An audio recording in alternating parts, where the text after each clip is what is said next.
feedback from your manager, whether ad hoc or in an official performance review, is critical to ensuring you are on track for career advancement.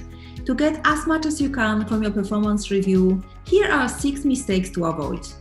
Mistake number 1, waiting for an official review. Some companies don't have an annual performance review, or you might have started right after annual reviews were just finished, so you would need to wait almost a full year for feedback. When you're new on the job, you need frequent feedback. Even when you're not so new, regular and ongoing feedback is essential so you can catch mistakes early. You don't want to wait a year for feedback, as ongoing feedback allows you to course correct all throughout the year. So don't wait for the company to initiate a formal process, and ask your manager for a meeting specifically to get feedback on your performance. Mistake number 2, not doing a thorough self-assessment. You also need to do self-assessment of your own performance so you can capture any achievements and wins you've had and identify areas that need improvement. Also, spend some time thinking of your career goals and whether your performance is setting you up for future growth. Mistake number 3, not asking your manager for help. You do want to take responsibility for your performance and ownership of how you can develop further. However, this doesn't mean that your manager can't or won't help you. Think about the ways that your manager can support you. If you are new and haven't met as many people as you would like, ask for introductions. If you would like to get more visibility, ask if there are any specific projects you can get involved in. If there are specific company processes that are still unclear, share what you know and what you've done to get up to speed, and ask your manager to fill in the gaps. At the same time, you don't want to ask only your manager for feedback.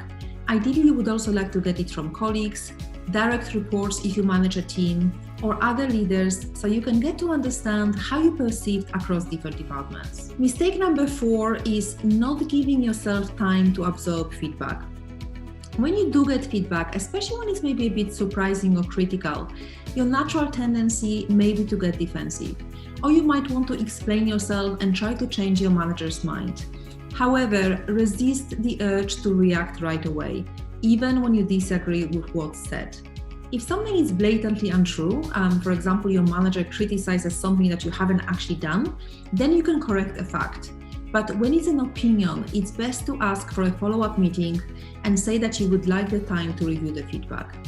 Also, say thank you for the feedback. Some managers don't like saying anything that can be construed as negative, so they avoid saying anything at all, even if it could help you improve. So thank your manager for all the feedback, positive or critical, big or small.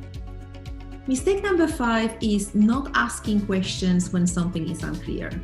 While you don't want to argue about the feedback without taking the time to digest it, you do want to get clarification when something is unclear. So if your manager gives you general feedback such as, "Oh, you seem disengaged with your work," ask for examples so you know the specific behaviors your manager is referring to.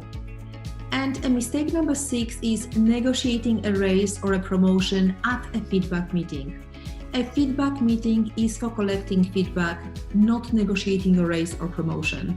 This doesn't mean that you can't talk about your career goals, but getting feedback and negotiating are each full activities on their own and need dedicated time to accomplish thoroughly. I hope that you find this video useful. If you liked it, please feel free to share it and subscribe to my YouTube channel. Thank you very much for watching, and bye for now.